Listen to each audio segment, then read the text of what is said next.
الحمد لله رب العالمين.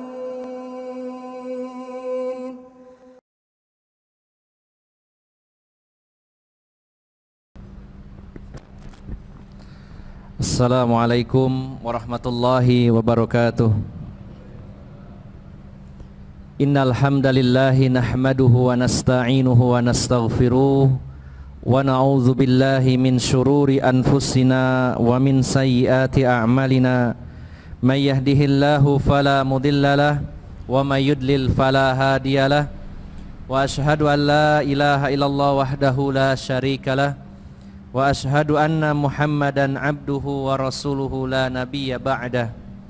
Sallallahu alaihi wa ala alihi wa ashabihi wa tabi'in wa tabi'it tabi'in wa man tabi'ahum bi ihsanin ila yaumiddin. Ya ayyuhalladzina amanu taqullaha haqqa tuqatih wa la tamutunna illa wa antum muslimun. Ya ayyuhan nasu taqu rabbakumul ladzi khalaqakum min nafsin wahidah wa khalaqa minha zawjaha wa batha minhuma rijalan katsiran wa nisaa'a wattaqullaha alladzi tasaaluna bihi wal arham innallaha kana 'alaikum raqiba. Ya ayyuhalladzina amanu taqullaha wa qulu qawlan sadida yuslih lakum a'malakum wa yaghfir lakum dhunubakum wa may yuti'illaha wa rasulahu faqad faza fawzan 'azima. Amma ba'd, fa inna asdaqal hadithi kitabullah wa khairal hadyi hadyu Muhammadin sallallahu alaihi wasallam wa syarrul umuri muhdatsatuha fa inna kulla muhdatsatin bid'ah wa kulla bid'atin dolalah wa kulla dolalatin finnar. Bapak-bapak dan ibu-ibu, saudara-saudari jamaah Masjid Al-Mas yang dirahmati Allah Subhanahu wa taala. Alhamdulillah, puji syukur kita panjatkan kehadirat Allah Subhanahu wa taala. Pada malam hari ini kita ditakdirkan dan diperkenankan oleh Allah Subhanahu wa taala bisa hadir di salah satu rumah Allah Subhanahu wa taala untuk bersama-sama mengkaji salah satu bagian yang merupakan bagian yang sangat penting. Bahkan bagian ini adalah bagian dari puncaknya Islam, yaitu al-jihadu fi sabilillah. Rasulullah menyebutnya sebagai zirwatu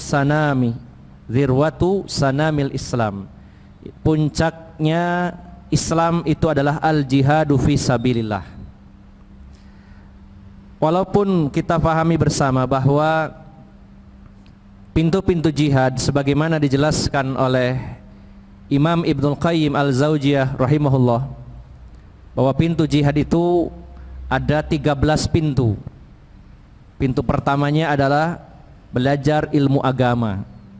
Kita ngaji seperti ini termasuk bagian dari jihad fisabilillah, tapi baru pintu pertama. Karena banyak orang yang merasa cukup dengan hadir di majelis ilmu lalu merasa sudah berjihad di jalan Allah secara totalitas. Padahal ini baru satu pintu dari pintu-pintu jihad fisabilillah. Karena nantinya setelah kita mengaji, menuntut belajar ilmu agama, pintu berikutnya adalah jihad dalam mengamalkan ilmu. Lebih besar lagi setelah belajar ngaji, kemudian juga mengamalkannya, maka mendakwahkannya. Ini juga bagian dari jihad fisabilillah. Termasuk juga nantinya adalah jihad untuk menundukkan diri kita agar bersabar. Bersabar saat menuntut ilmu, bersabar saat mengamalkan ilmu, bersabar saat mendakwahkan ilmu. Ini adalah 4 pintu pertama di mana termasuk jihadun nafsi. Jihad melawan diri kita sendiri. Bukankah kita hadir di majelis ilmu ini butuh perang dalam pribadi kita, dalam diri kita? Berangkat enggak, berangkat enggak.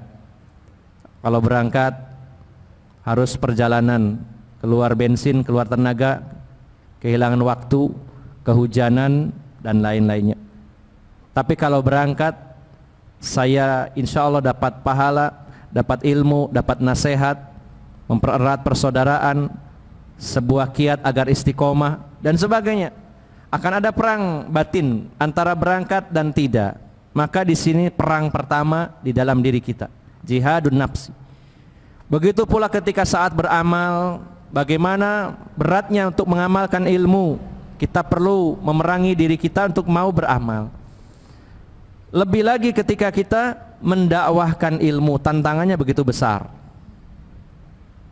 Siapa yang terjun di dunia dakwah, maka siap menghadapi semua resiko apapun itu.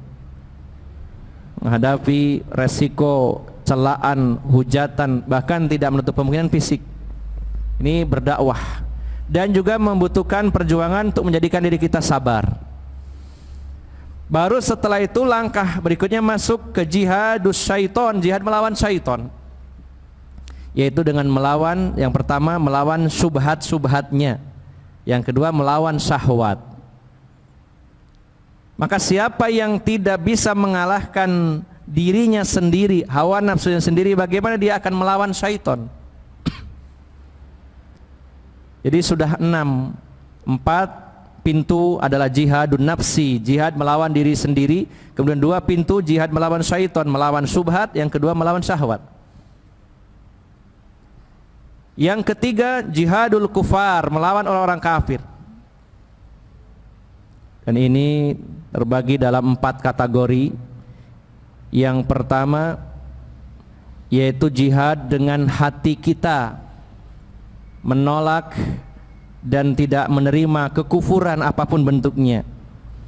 Yang kedua, jihad itu adalah dengan lisan kita, membantah segala argumen, dalil-dalil orang-orang kafir, orang-orang musyrik.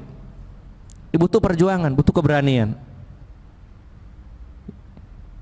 Baru yang ketiga jihad dengan harta, dan yang keempat dengan jiwa. Berarti 6 ditambah 4 sudah 10, tinggal 3. Yaitu jihad yang pintu keempat dan terbagi menjadi 3. Jihadul zalimin, jihad melawan orang-orang zalim, dan juga al-munkar, al-munkarat, melawan kemungkaran. Melawan kemungkaran, kezaliman, kebid'ahan. Terbagi menjadi 3, yaitu yang pertama sebagaimana hadis Nabi sallallahu alaihi wasallam, man ra'a minkum munkaran falyughayyir biyadihi fa illam yastati fa bilisani fa illam yastati fa biqalbi. Jihad melawan kemungkaran adalah dengan tangan, dengan kekuatan kalau kita punya kemampuan. Kalau tidak punya kemampuan, kekuatan dan tangan, maka dengan lisan memberantas kemungkaran, kezaliman, minimal dengan hati. Maka totalnya 13 pintu jihad fisabilillah. Dan kita, hanya diri kita dan Allah yang tahu masing-masing dari diri kita sudah masuk ke berapa pintu dari jihad tersebut. Nah, maka Bapak Ibu jamaah sekalian, dari sekian banyak jihad itu, puncaknya adalah jihad yang dimaksud dalam Al-Quran adalah berperang melawan orang-orang kafir. Ini puncaknya. Maka ketika seseorang itu berperang melawan orang-orang kafir, di sana butuh sekali banyak hal. Butuh ilmu, dan kita sudah merintisnya dengan belajar. Di situ juga sekaligus pengamalan ilmu. Di situ juga harus berkorban waktu, berkorban tenaga, berkorban pikiran. Bahkan satu-satunya yang Allah berikan kepada kita, tidak ada gantinya, itu nyawa kita. Maka pantas kalau jihad dengan cara berperang ini adalah puncaknya jihad. Benar memang ada syahid-syahid yang lainnya, meninggal terkena penyakit taun, dia bersabar mati syahid. Meninggal tenggelam seperti kemarin ya di Sungai Berantas, 7 orang yang ketemu cuma 2, yang 5 hilang sampai hari ini. Tenggelam. Yang tenggelam kalau dia ahli tauhid mati syahid. Yang tertimpa reruntuhan, yang sakit di bagian perut, syahid, bahkan wanita yang melahirkan atau keguguran meninggal syahid. Tapi syahid yang tertinggi adalah ketika orang meninggal di medan perang. Mereka lah yang berhak mendapatkan keutamaan, diantaranya meninggal dalam keadaan perang itu tidak merasakan sakit kecuali seperti digigit seekor semut. Merekalah yang bebas pertanyaan kubur, tidak ditanya oleh malaikat munkar dan nakir. Merekalah yang ruhnya tidak akan goncang saat tiupan sangkakala yang menggoncangkan seluruh penduduk langit dan bumi. Ruhnya para syuhada tidak akan tergoncang sedikit pun. Merekalah yang akan diampuni dosanya sejak tetesan darah pertama. Merekalah orang yang akan diberi atau dinikahkan dengan 70 bidadari. Ini menunjukkan bahwa puncaknya jihad itu adalah ketika seseorang berperang di jalan Allah Subhanahu wa taala. Kalau menang dia dapat pahala dan ghanimah, kalau kalah atau kalau dia terbunuh maka mati syahid. Maka Bapak Ibu jamaah sekalian, semangat jihad fisabilillah dengan makna qital ini memang hari ini begitu melemah. Sangat jarang sekali pembahasan tentang ini. Bahkan seperti saya sering sampaikan ketika saya menyampaikan di beberapa masjid tema-tema jihad, takmirnya sudah was-was, sudah deketin saya, Ustaz jangan bahas-bahas jihad, kayak teroris saja. Nah ini termakan oleh propaganda musuh-musuh Islam. Rasulullah sendiri mengatakan wadirwatu sanamihi al jihadu fisabilillah, puncaknya Islam yang tertinggi adalah jihad. Lantas kita bahas jihad, orang bilang hati-hati Ustaz, kalau bahas jihad itu sangat sensitif, kalau seperti ini terus akan hilang. Ya lama-lama syariat jihad itu akan hilang. Saya kan sudah jihad Ustaz, ngaji. Iya betul, ngaji itu jihad pintu pertama. Saya sudah mengamalkan ilmu, pintu kedua. Ya. Dan pintu jihad yang tertinggi, yang terberat adalah tentunya berperang di jalan Allah Subhanahu wa taala. Maka di sana kita membutuhkan motivasi, membutuhkan semangat. Ini sengaja kita pilihkan kitab Ghazawatur Rasuli sallallahu alaihi wasallam, perang-perangnya Rasulullah sallallahu alaihi wasallam, adalah salah satunya supaya kita tidak kehilangan semangat itu. Yang kedua, walaupun pembahasannya tentang perang, tapi banyak sekali ibrah yang bisa kita ambil, yang itu bisa kita aplikasikan walaupun dalam kondisi bukan perang. Pelajaran-pelajaran yang diberikan oleh Rasulullah SAW begitu besar, begitu banyak pada peristiwa-peristiwa perang. Seperti yang saya sering ungkapkan, bagaimana Rasulullah itu senantiasa bermusyawarah dengan para sahabatnya. Kalau itu datangnya dari Allah Subhanahu wa taala berupa wahyu, maka tidak ada musyawarah, semua tunduk patuh dengan firman Allah Subhanahu wa taala. Dan kalau Rasulullah menegaskan ini adalah wahyu dari Allah melalui lisan Rasulullah dalam hadis-hadis beliau, para sahabat tunduk. Tapi ketika itu adalah dari inisiatif Rasulullah sendiri, para sahabat biasanya juga menawar, ngenyang atau melobi Rasulullah sallallahu alaihi wasallam. Bahkan para sahabat akan bertanya dulu, ini dari Allah atau dari wahyu Allah atau bukan? Apakah ini dari inisiatif strategi engkau sendiri? Selalu begitu para sahabat. Ketika merasa apa yang disampaikan Rasulullah itu kurang pas. Karena dalam perang-perang yang sudah kita bahas ada beberapa kasus di mana apa yang disampaikan Rasulullah ternyata dibantah oleh para sahabat, dan Rasulullah menyetujui para sahabat kalau itu memang bukan wahyu dari Allah Subhanahu wa taala yang secara khusus mewajibkan sahabat untuk mengikuti itu. Maka Bapak Ibu jamaah sekalian, itu juga satu pelajaran penting bagi kita tentang bagaimana Rasulullah sallallahu alaihi wasallam. Kemudian juga pelajaran-pelajaran lainnya adalah bagaimana pelajaran tentang begitu semangatnya Rasulullah dan para sahabat dalam berjuang di jalan Allah Subhanahu wa taala. Rasa-rasanya kita ini masih sangat jauh sekali, karena mereka para sahabat selain ngaji, mereka menghabiskan waktunya untuk perjalanan berperang di jalan Allah Subhanahu wa taala. Sering saya ulang-ulang, Rasulullah sallallahu alaihi wasallam dalam kehidupan beliau selama 9 tahun beliau melakukan ghazwah sebanyak 27 kali, perang 27 kali, dan sariyah mengirimkan pasukan-pasukan kecil, ekspedisi pasukan sebanyak 35 kali. 35 ditambah 27 berarti berapa totalnya? Matematika aja. 35 tambah 27 berarti 62 ya. 62 selama 9 tahun. Karena perang itu di zaman Rasulullah mulai pada tahun kedua Hijriyah, perang Badar. 9 tahun 63 kali perang, berarti kurang lebihnya setiap tahunnya 7 kali perang, dan itu pasti menyita waktu, tenaga, pikiran, harta dan semuanya, terutama perang-perang yang besar. Nah, kita sudah membahas beberapa peperangan yang dilakukan Rasulullah SAW. Di antaranya perang Badar. Ini perang Badar terbagi menjadi 3. Selama ini kita yang terkenal perang Badar itu cuma sekali, ya, itu perang Badar Sugro, kemudian perang Badar Kubro part 1 dan part 2, ya, sama-sama di Badarnya 3 kali. Dan yang terkenal adalah perang Badar Kubro yang pertama, ya, yang sangat menentukan sekali nasib kaum muslimin saat itu. Kemudian juga ada perang lain-lainnya, ya. Kita juga sudah membahas perang Bani Qainuqa, kemudian perang Bani Nadir, kemudian perang Uhud, perang Bani Mustalik dan lain-lainnya. Maka pada malam hari ini kita akan lanjutkan, yaitu perang yang sangat besar, yaitu perang Al-Ahzab atau perang Khandaq. Setelah kita pada pertemuan lalu membahas 3 perang sekaligus, perang kecil, kita pada malam hari ini akan membahas tentang perang Ahzab. Bapak Ibu jamaah sekalian yang dimuliakan Allah Subhanahu wa taala, sebelum memasuki ke inti pembahasan, kita sekelumit akan membahas tentang ahlu kitab, terutama Yahudi. Saya mengutipnya dari kitab Masail Jahiliyah, Syarah Masail Jahiliyah. Ahlul Jahiliyah terdiri dari 2. Yang pertama Al-Kitabiyun dan yang kedua Al-Ummiyun.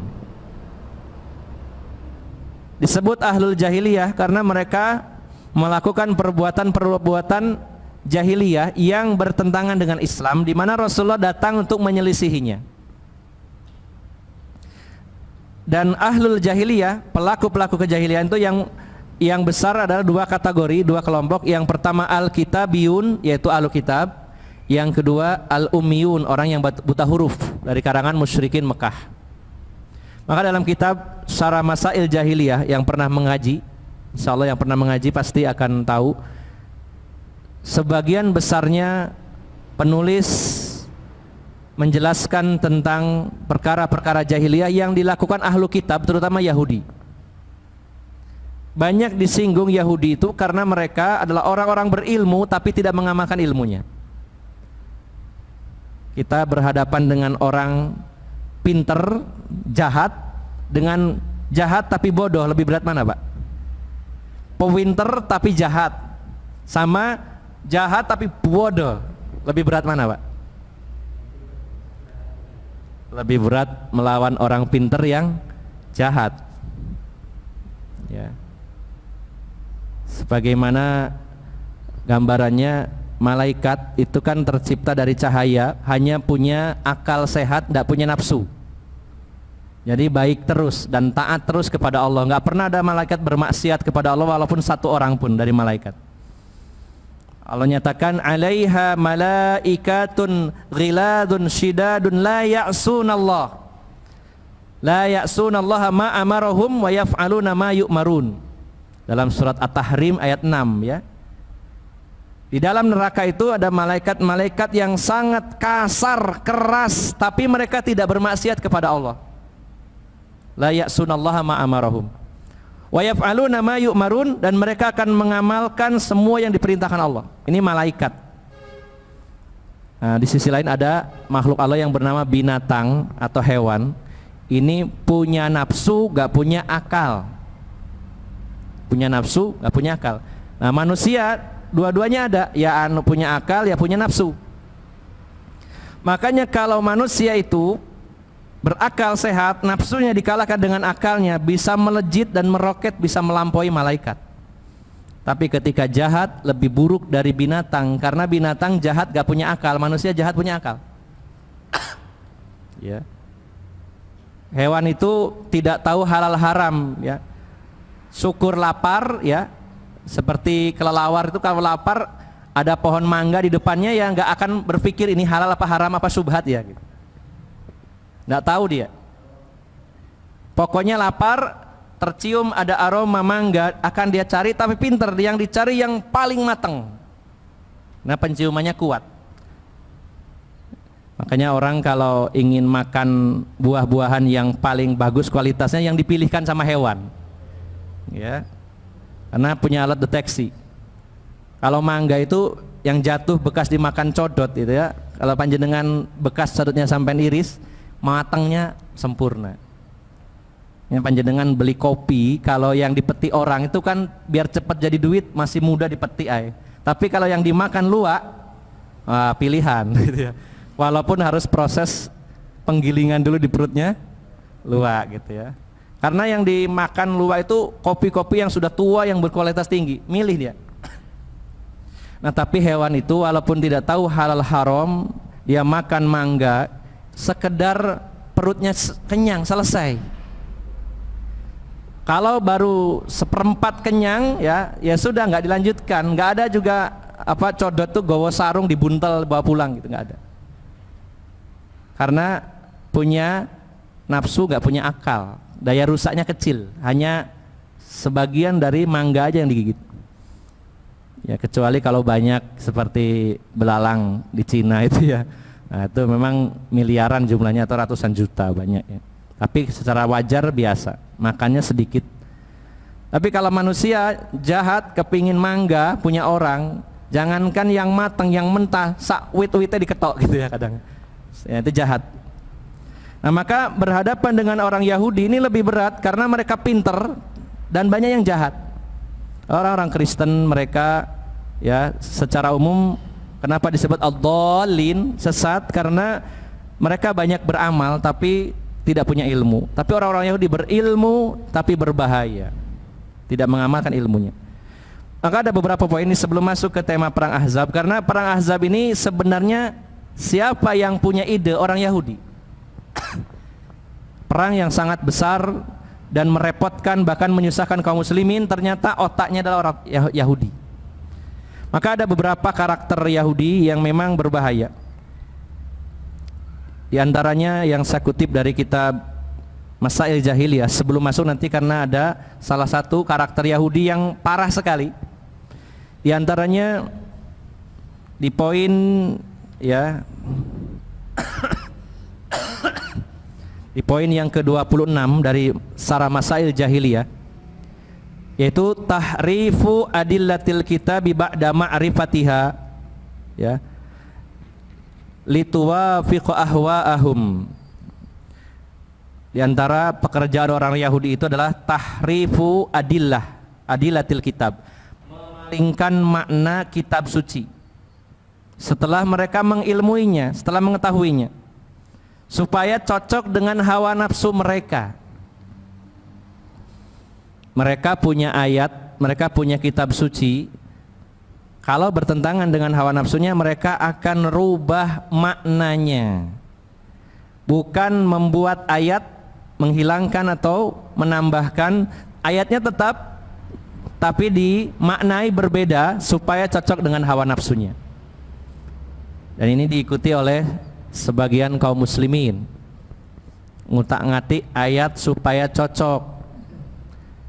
Ayatnya ada jelas dalilnya, tapi takwilnya atau tafsirnya yang diutak-atik supaya cocok dengan hawa nafsunya. Ini diantaranya adalah akal-akalan orang Yahudi yang ditiru juga oleh kaum muslimin.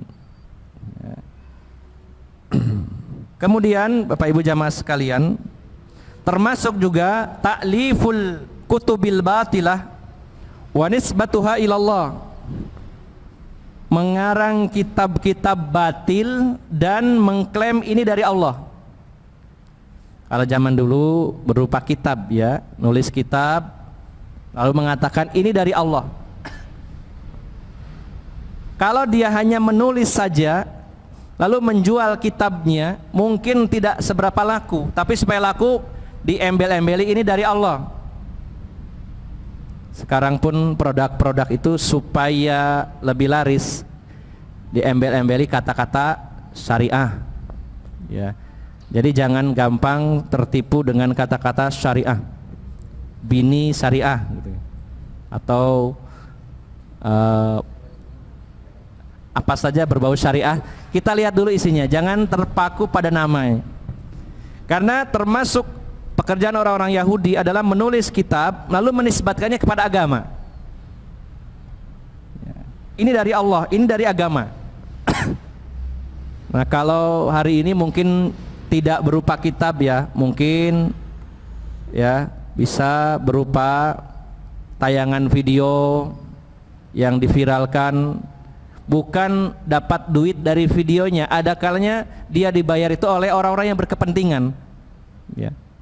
Apakah seorang pengusaha atau penguasa melihat ada, wah ini ada ulama yang bisa dibeli, Mbah ulama, kamu ceramah durasi setengah jam, saya bayar sekian miliar, tapi isinya dukung saya. Coba dicarikan caranya, gimana caranya supaya produk saya ini laris, berilah fatwa. Kalau itu pemerintah, maka untuk mendukung pemerintahannya. Ini adalah ulahnya orang-orang Yahudi ya. Termasuk juga rafdu ma inda ghairihi minal haq.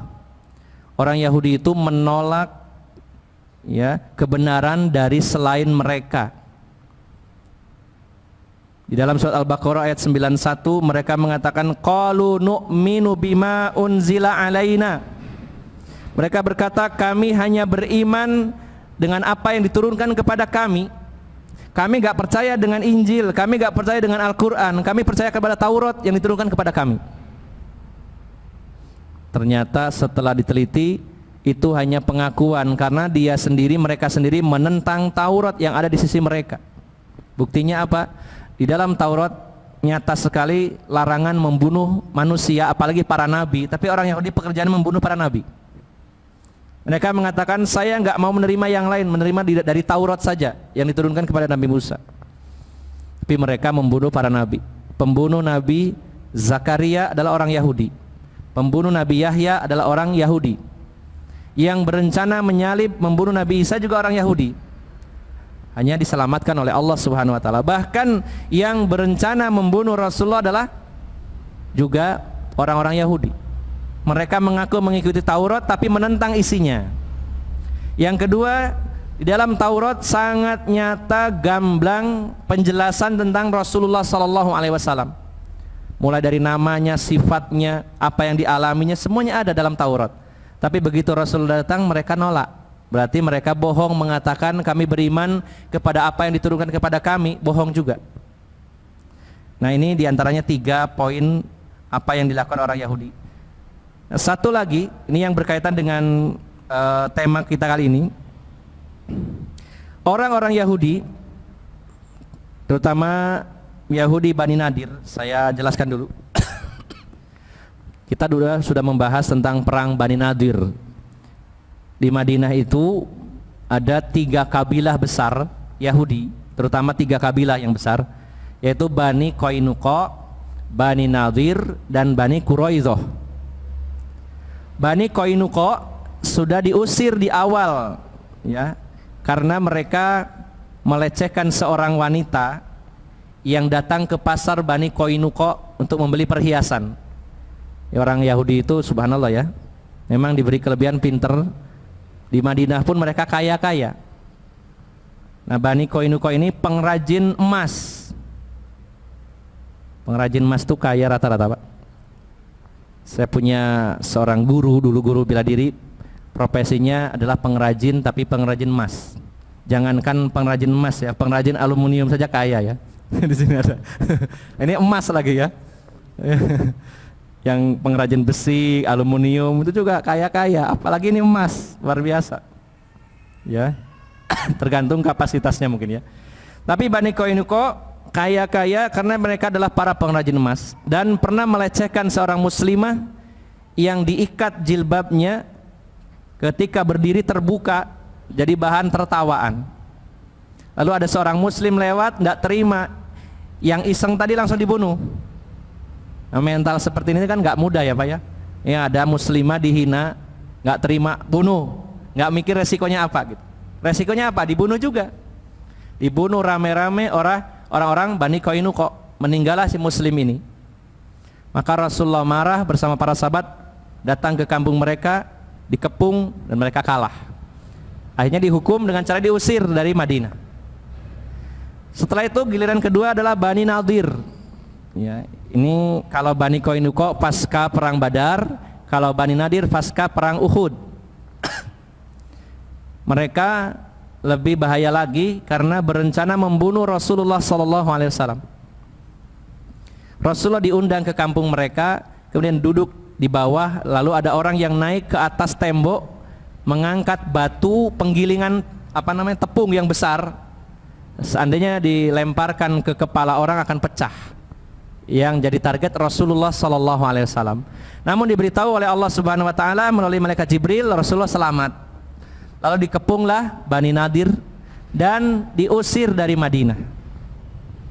Diusir dari Madinah. Tinggal Bani Quraidah nanti di belakang. Nah, Bani Nadir ini walaupun terusir dalam keadaan kalah, tapi dendam dalam dada mereka begitu besar, membara. Tujuan yang mereka cari adalah waktu itu ke daerah Khaybar. Mereka berangkat menuju Khaybar. Karena perginya juga bawa modal ya, orang-orang kaya. Bawa modal di Khaybar juga beli tanah, mengolah tanah, kaya-kaya juga. Khaybar itu terkenal sangat subur karena nanti pada peristiwa perang Khaybar kaum muslimin nggak pernah lapar lagi setelah perang Khaybar ya, karena saking kayanya. Nah, Bani Nadir ini mereka punya duit dan juga punya kecerdasan dan punya dendam kepada Rasulullah karena diusir. Maka pada tahun ke-5 Hijriah, ini pendapat yang paling rajih jumhur ulama, perang Ahzab terjadi pada tahun ke-5 Hijriah, tepatnya pada bulan Syawal. Sebagian ahli sejarah ada yang mengatakannya 4 Hijriah, tapi yang lebih kuat yang 5 Hijriah ini. Awalnya bagaimana? Yaitu orang-orang Yahudi ya, Bani Nadir yang merasa sakit hati lari ke Khaybar. Mereka menyusun kekuatan di sana. Langkah awal yang mereka lakukan adalah mereka membentuk tim delegasi yang mendatangi kabilah-kabilah untuk mau bergabung menyerang Rasulullah di Madinah. Ya. Terutama tokoh mereka adalah Salam bin Abil Huqaiq dan Khuyai bin Akhtab. Nah, terutama Khuyai bin Akhtab ini akan jadi tokoh di Khaybar. Dan nanti pada peristiwa perang Khaybar akan terbunuh dan putrinya yaitu siapa namanya, putri dari Khuyai bin Akhtab yang dinikah Rasulullah SAW. Ada yang ingat? Saya lupa namanya. Siapa? Juwairiyah. Kalau Juwairiyah pada perang Bani Mustalik ya. Sofiyah ya. Sofiyah bintu Huyai al-Akhtab. Jangan keliru Sofiyah Lacuba ya. Sofiyah bintu Huyai al-Akhtab. Nanti di akhir akan ada kisah perang Khaybar. Dan Khuyai bin Akhtab ini akan terbunuh. Tapi ini termasuk tim delegasi Bani Nadir yang tinggal di Khaybar. Apa yang mereka lakukan? Yang pertama, mereka mendatangi suku Ghatfan. Ghin, To, Fa ya, N, Dun, Ghatfan. Suku Ghatfan ini terkenal waktu itu adalah suku yang ahli perang tapi sangat matre. Yang penting dibayar mereka berangkat. Dan suku Ghatfan ini sudah lama sekali ngincar Madinah, ingin menguasai Madinah. Jadi motifnya bukan agama, bukan politik, tapi duit, harta. Maka delegasi ini berjanji kepada Bani Ghatfan, kalau kalian mau bergabung menyerang Muhammad di Madinah, kami akan menyetorkan kurma Khaybar selama setahun penuh. Bayangkan ya, kalau zaman itu kan Khaybar daerah yang sangat subur, penghasilannya besar. Wah, ini sangat menarik sekali betapa banyaknya komoditi yang akan dijual belikan, yaitu kurma dan hasil buah-buahannya setahun penuh. Maka suku Ghatfan berhasil merekrut pasukan sebanyak 6.000 dari kabilah-kabilah di Ghatfan dan juga sekutu-sekutunya dikumpulkan. Iya, ana duit akeh ki ayo kumpul. Ya, 6.000. Nah, yang kedua, delegasi ini mendatangi orang-orang Quraisy, orang-orang Mekah yang musyrik waktu itu, didatangi oleh tim delegasi dari Bani Nadir ini. Yang ini Allah sebutkan dalam firman-Nya surat An-Nisa ayat 51, 52. Ini termasuk juga salah satu triks orang-orang Yahudi. Ini yang luar biasa, dan ini juga menjangkiti umat Islam hari ini. Dan ini juga dibahas di dalam lebih mendetail lagi dalam kitab Fathul Majid, ada pembahasan tentang ini. Itu surat An-Nisa ayat 51 dan 52. Allah berfirman, "Alam tara ilal ladzina utu nasiban minal kitab yu'minuna bil jibti wat taghut wa yaquluna lil ladzina kafaru haula'i ahda minal ladzina amanu sabila ulaikal ladzina la'anahumullahu wa may yal'anillahu falan tajida lahu nasira." Sudah Isya ya, nggih. Kita jeda dulu sebentar untuk azan.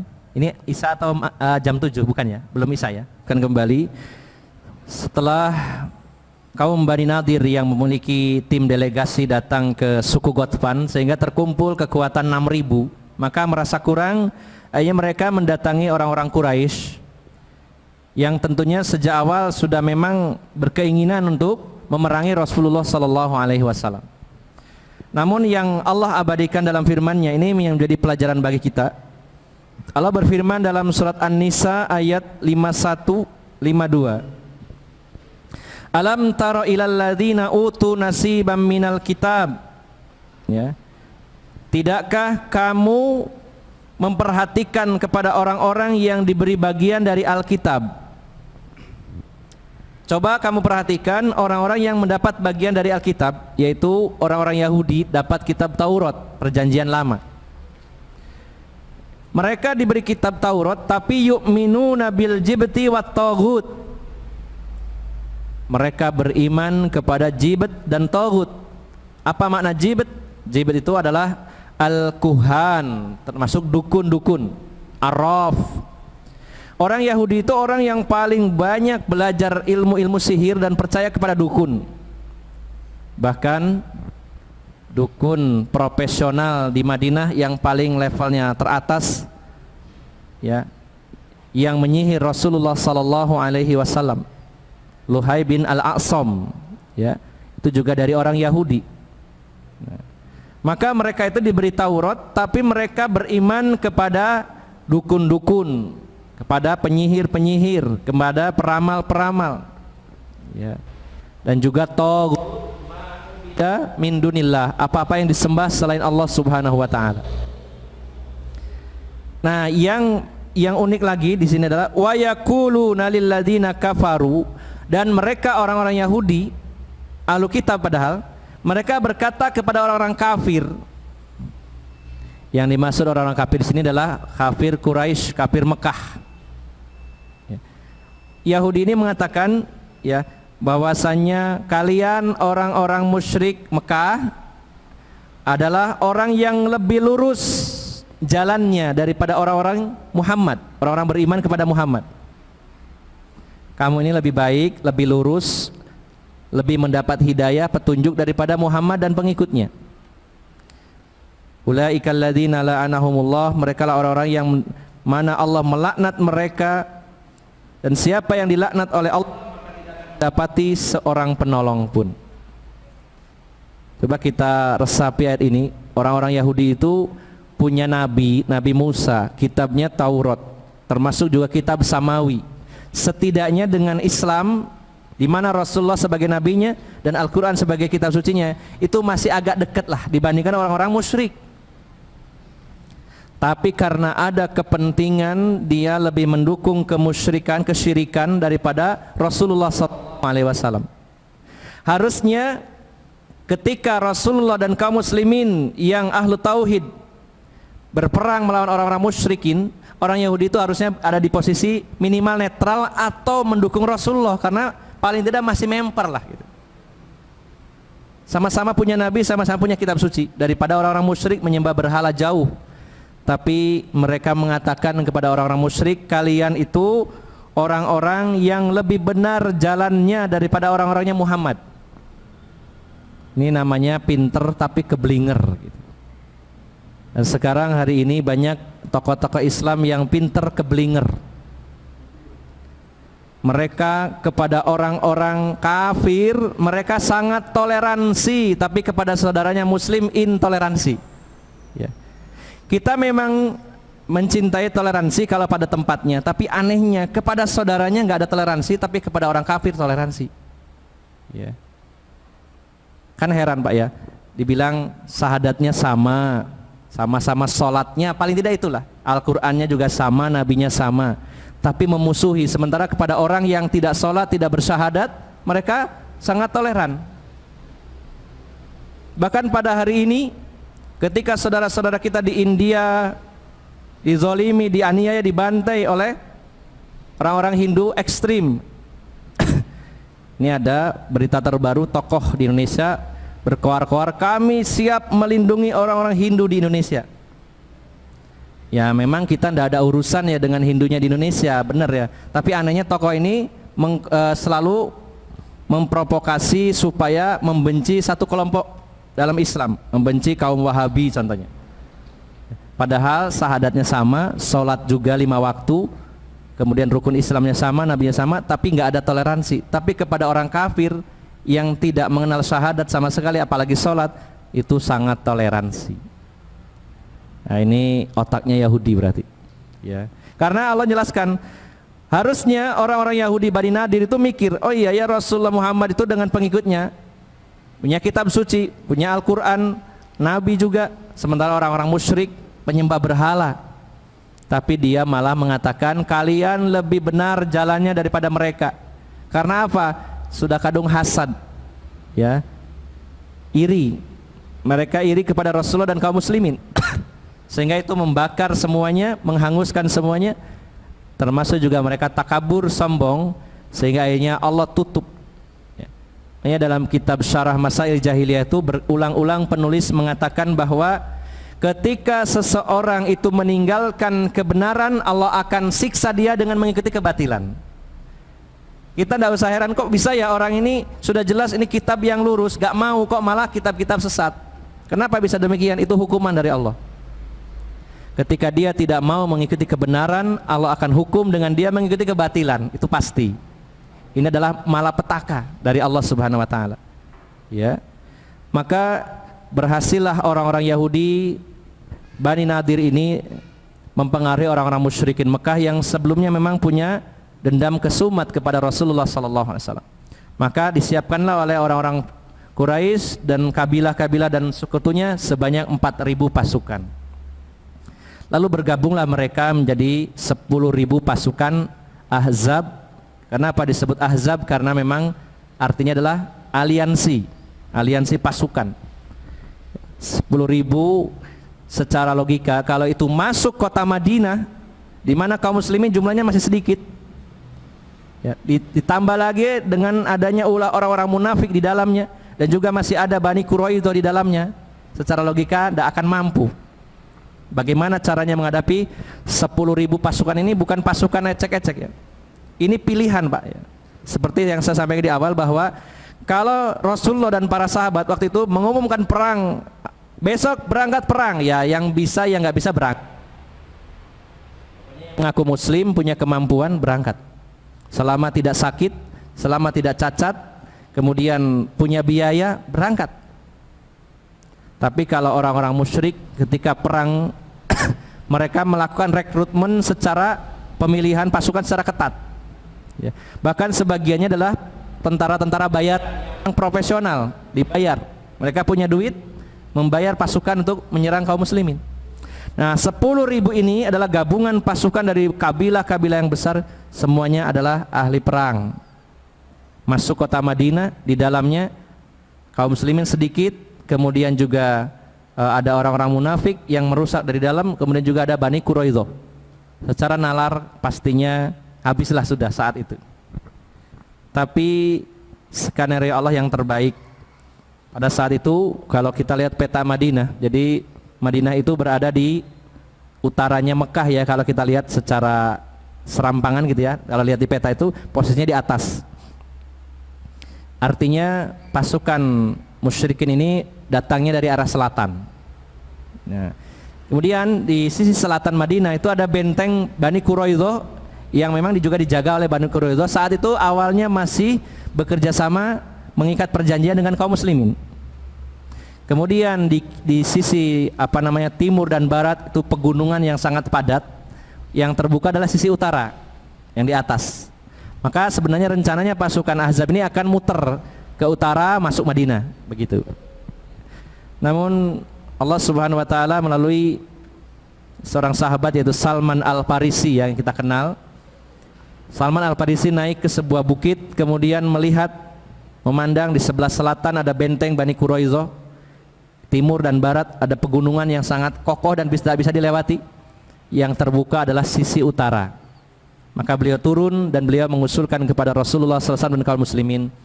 Beliau mengatakan, wahai Rasulullah, kami biasanya di Persia itu ada satu strategi perang, yaitu membuat parit sebagai pertahanan. Dan ini rupanya bisa diterapkan di sini, karena saya melihat wilayah yang kosong itu adalah di sisi utara, dan ini adalah kelemahan kita yang harus kita tutupi. Maka Rasulullah begitu takjub, kaum muslimin pun begitu takjub, karena waktu itu masih di luar pikiran Rasul dan para sahabat. Jadi mereka sangat tercengang dengan idenya Salman Al-Farisi ini. Maka badan keamanan Rasulullah SAW sudah jauh-jauh hari mengintai dari kejauhan, bahkan menyusupkan orang-orang di dalamnya. Jadi intelijennya Rasulullah itu sangat kuat sebenarnya. Ini yang kadang kita lemah di sisi itu. Setiap pergerakan musuh apapun, sekecil apapun, Rasulullah. Dan itu bukan semata-mata diberitahu oleh Allah melalui wahyu, tidak semata-mata itu. Tapi Rasulullah punya tim intelijen yang masuk menyusup ke mereka, sehingga tahu persis pergerakan, bahkan jumlah mereka dan kapan akan menyerang. Rasulullah tahu. Sehingga Rasulullah berpikir kita masih punya waktu untuk segera membuat parit ini dengan parit yang cukup lebar dan dalam, sehingga pasukan tidak bisa lewat, tidak bisa dilewati oleh kuda. Kalaupun harus turun, maka akan dijaga ketat oleh pasukan panah. Ya, maka Rasulullah membagi tugas para sahabat saat itu, yaitu kurang lebih setiap 40 hasta, kurang lebih 20 meter, itu ada 10 sahabat dibagi tugas. Kamu 0 sampai 20 meter 10 orang, yang 20 sampai 40 10 orang. Artinya setiap orang bertugas menggali parit. Waktu itu kurang lebih berapa? 2 meter ya, karena 20 meteran ya, 40 hasta kira-kira lah 20 meter, pendek sedikit 18 meteran. Itu 10 orang, berarti per orangnya harus bikin parit sepanjang 2 meter, namun lebarnya perkiraan sekitar 7 meter ya, harus luas, kuda nggak bisa lompat. Ada yang mengatakan 15 meter ya. Dan ini bukan tugas yang ringan, Pak. Waktu itu nggak ada eskapator, gimana ya, nggak ada bulldozer, nggak ada eskapator, sementara musuh sudah mulai bergerak. Maka kita mencatat dalam sejarah perjuangan Rasulullah dan para sahabat sebelum perang itu sudah luar biasa dengan menggali parit ya, menggali parit yang luar biasa.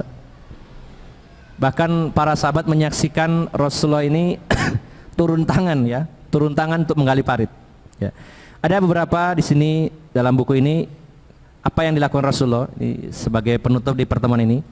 Ada beberapa hal yang Rasulullah lakukan, dan ini adalah tindakan-tindakan strategis seorang panglima tertinggi ya.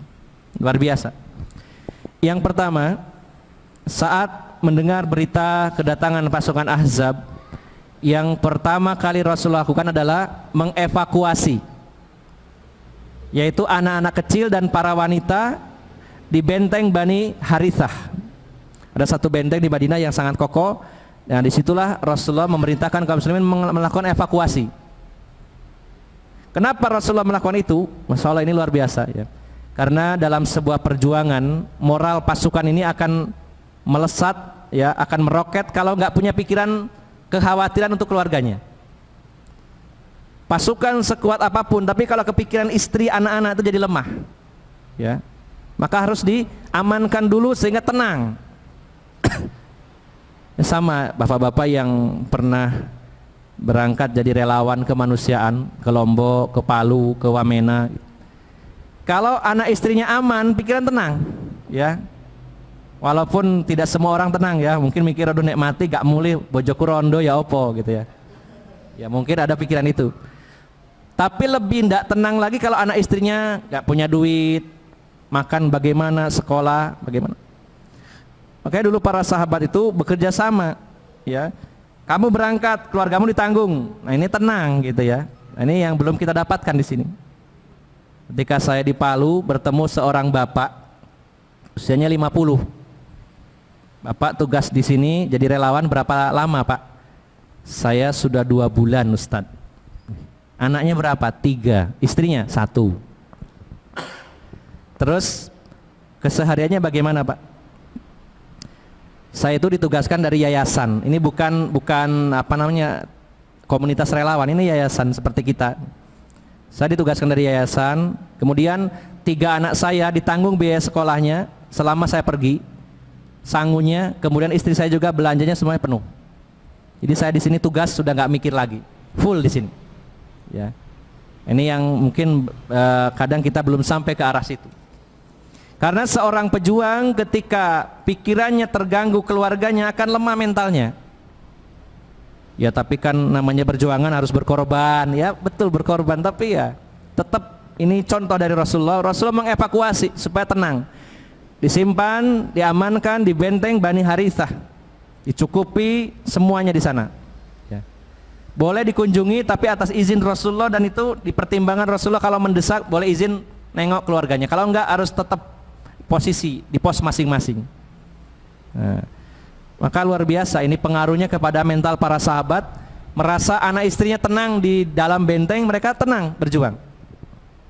Nah, kemudian yang kedua adalah keikutsertaan Rasulullah terjun di lapangan. Ini juga menumbuhkan mental yang kuat di kalangan pasukan Islam. Ya, seorang pemimpin yang beri contoh, dia terjun langsung. Nggak hanya ngongkon-ngongkon toh ya, tapi terjun langsung. Ya memang pada saatnya seorang pemimpin tidak harus selalu detail. Ya, kalau ada kepala sekolah, terus dia harus jadi satpam, harus jadi bagian office boy, harus ngepel, harus ini, ya juga nggak bisa jalan juga. Artinya apa? Beliau sallallahu alaihi wasallam menjadi komandan tertinggi, mengatur strategi dan sebagainya. Tapi beliau juga terjun untuk inspeksi dan sekaligus juga terlibat di dalamnya. Ya.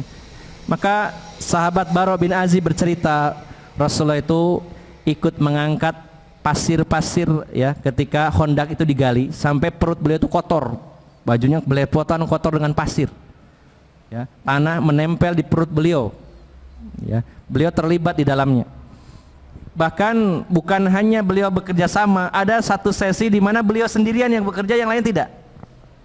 Ya. Itu dalam kasus nanti ada di belakang ketika ada salah satu bongkahan batu besar, sahabat tidak bisa ngangkat, tidak bisa mecahkan. Ini berbahaya kalau dibiarkan, pasukan musuh bisa lewat situ. Batunya sangat besar, diangkat tidak bisa, dipecahkan tidak bisa, hancur. Maka para sahabat sudah berjuang keras, sudah angkat tangan, ya Rasulullah, nggak ada lagi cara selain melapor kepada engkau, kami nggak bisa mecahkan batu itu. Apa yang dilakukan Rasulullah SAW? Ini termasuk salah satu mukjizat beliau. Beliau memegang palu besar, kemudian mengucapkan Bismillah, lalu beliau pukul 1 kali, retaklah batu itu, tapi mengeluarkan sinar dan para sahabat melihat. Ya, sinar itu melihat digambarkan oleh Allah Subhanahu Wa Taala, yaitu istana-istana putih yang ada di Persia. Dipukul lagi, keluar sinar, para sahabat melihat, digambarkan waktu itu adalah istana-istana merah Romawi. Dan Rasulullah bersabda, sesungguhnya 2 imperium itu akan kalian taklukkan nanti di kemudian hari. Ini sebuah mukjizat Rasulullah. Jadi banyak kejadian unik sebenarnya dalam peristiwa perang Khandaq, nantinya juga termasuk peristiwa Rasulullah SAW disuguhi makanan dan juga susu, yang mana yang diundang hanya Rasulullah, tapi para sahabat tidak diundang. Akhirnya Rasulullah mengundang para sahabat, ya, jumlahnya banyak, ratusan, dan itu cukup. Salah satu nanti insya Allah di belakang akan kita bahas. Maka yang menguatkan para sahabat waktu itu pertama adalah mengamankan keluarga, dievakuasi dulu. Ini harus kita pikirkan juga ya. Kita jarang sekali berpikir jauh sejauh itu. Kalau terjadi gempa bumi, terjadi apa, atau terjadi huru-hara, kita akan mengevakuasi keluarga kita kemana? Sudah ada gambaran nggak jalur evakuasi kemana? Ah, nggak mungkin Ustadz, kata siapa? Nggak mungkin. Ya. Sangat mungkin. Ya. Namanya bersiap itu lebih baik walaupun tidak dipakai, tidak terjadi. Wah, kayaknya evakuasinya ke Pacet, ke Terawas. Di gunung aman kayaknya, barangkali begitu ya. Gambaran-gambaran itu harus ada, pikiran-pikiran begitu. Maka Rasulullah mengevakuasi keluarga, para sahabat. Yang kedua, beliau terlibat langsung turun, sehingga para sahabat lebih bersemangat. Kemudian juga ketika para sahabat lapar, Rasulullah yang paling lapar. Ya, inilah pemimpin yang luar biasa. Sampai para sahabat menyaksikan pada peristiwa perang Parit ini, Rasulullah mengikat beberapa batu di perut beliau karena saking laparnya. Karena dikepung begitu lama, ya, terisolir, kekurangan makanan sampai kelaparan. Maka Rasulullah yang paling lapar sampai mengikat batu di perut beliau. Kemudian juga ini yang sering terlewatkan, Rasulullah itu berusaha mengangkat moral pasukan, yaitu dengan menghibur mereka, membuat mereka gembira. Ya. Salah satunya adalah apa? Beliau menyenandungkan syairnya Ibnu Rawahah. Ya. Saya coba cari-cari, itu ada memang syair-syair itu, ya, yang dibacakan Rasulullah SAW. Bahkan ini disampaikan oleh Imam Al-Bukhari dan juga Imam Muslim, dan juga para ulama ahli sejarah lainnya mengabadikan syair Ibnu Rawahah, Abdullah bin Rawahah. Karena Abdullah bin Rawahah ini perannya besar sekali dalam peristiwa perang Khandaq. Salah satunya beliaulah yang memata-matai Bani Quraidah nantinya, karena Bani Quraidah mengkhianati, menusuk dari belakang. Termasuk juga beliau yang menggubah syair-syair pada peristiwa perang Khandaq itu, yang diserahkan kepada Rasulullah, lalu Rasulullah membacakannya. Dan itu sangat menggugah para sahabat. Ya. Di antaranya syair itu berbunyi, saya juga nggak hafal ya, saya baca ya. Ya. Allahumma lau anta mahtadaina wala saddaqna wala tasaddaqna wala sallaina. Ya. Fa anzilna sakinatan alaina wa tsabbitil aqdam in laqaina innal a'da qad baghaw alaina idza aradu fitnatan abaina yarfa'u biha sautah. Ya. Ya Allah, kalau bukan karena Engkau, niscaya kami tidak mendapat petunjuk, niscaya kami tidak bersedekah dan tidak pula salat. Ya. Maka turunkanlah ketenangan atas kami dan kekokohan kaki kami ketika bertemu musuh. Sesungguhnya musuh-musuh sudah menzalimi kami. Bila mereka menginginkan fitnah, tentu kami akan menolaknya. Lalu para sahabat Muhajirin dan Ansar menjawab, nahnul ladzi bay'u Muhammadan 'alal islami ma baqaina abadan. Kamilah orang-orang yang telah membaiat Muhammad, ya, sehingga Islam menjadi keyakinan kami abadan, selama-lamanya. Disaut oleh para sahabat Muhajirin dan Ansar, nahnul ladzi bay'u Muhammadan 'alal islami ma baqaina abadan.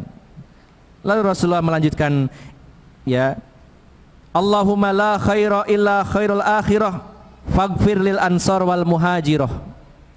Ya Allah, tidak ada kebaikan kecuali kebaikan akhirat, maka ampunilah untuk sahabat-sahabatku Ansor dan ampunilah sahabat-sahabat Muhajirin. Nah, ini sebuah contoh dari Rasulullah SAW. Ada kalanya butuh motivasi, ya, salah satunya karena saat itu yang memotivasi adalah dengan syair-syair, ya. Maka secara hukum bahwasanya al-ma'azib, alat-alat musik haram, ya, kecuali duf, yaitu tamborin, rebana, dan itu pun hanya khusus pada saat pernikahan atau hari raya yang ditabuh oleh anak-anak perempuan kecil. Maka selebihnya al-ma'azib adalah diharamkan. Tapi bagaimana dengan syair-syair, nasyid-nasyid, selama isinya tidak menyimpang, justru memberikan semangat, maka dibolehkan, ya, dibolehkan. Ya. Asal jangan berlebih-lebihan sehingga melalaikan Al-Quran, itu saja. Nah, Rasulullah membacakan syair-syair. sebuah nasyid yang begitu menyemangati orang-orang Palestina. Itu didengungkan di mana-mana.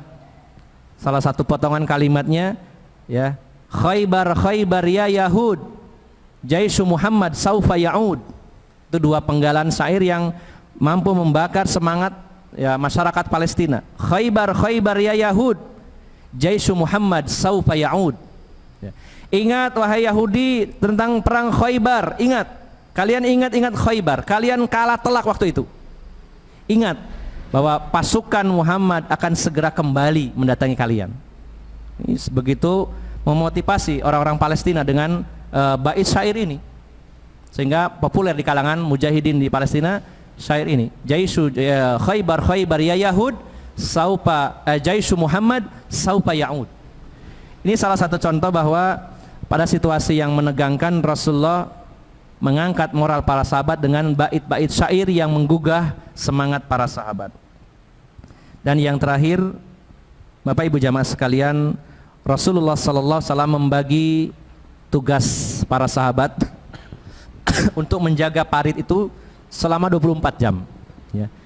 Dan itu butuh perjuangan yang luar biasa. Kondisi mencekam, dikepung, kelaparan, kondisi sangat dingin, ya, terpisah dari keluarga, harus jaga 24 jam bergantian.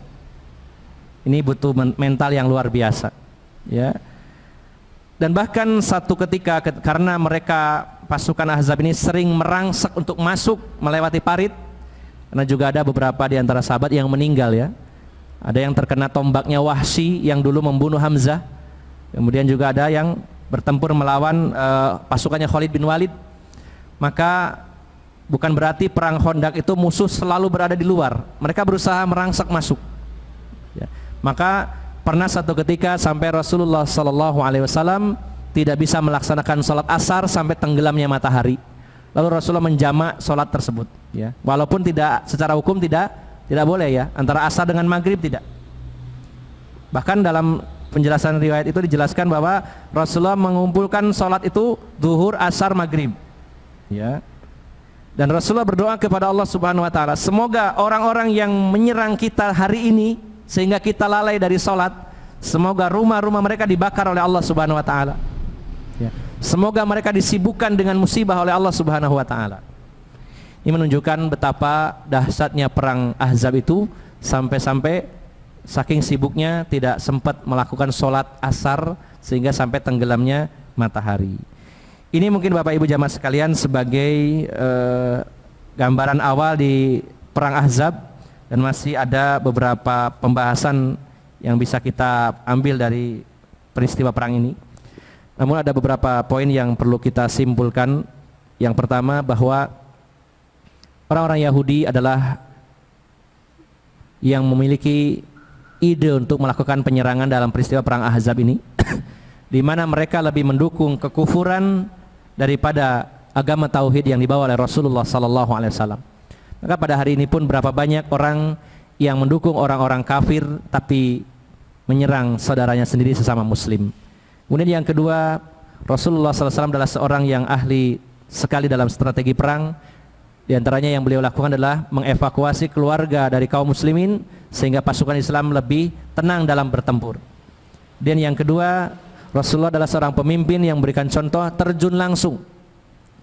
Dan ini sebagai contoh bagi kita semuanya, apakah kita seorang pejabat atau orang yang kaya, maka berjuang di jalan Allah bukan hanya dengan kedudukan dan harta saja, tapi gabungan. Wajahidu fi sabilillah bi amwalikum wa anfusikum. Berjuanglah di jalan Allah dengan harta dan jiwa kalian.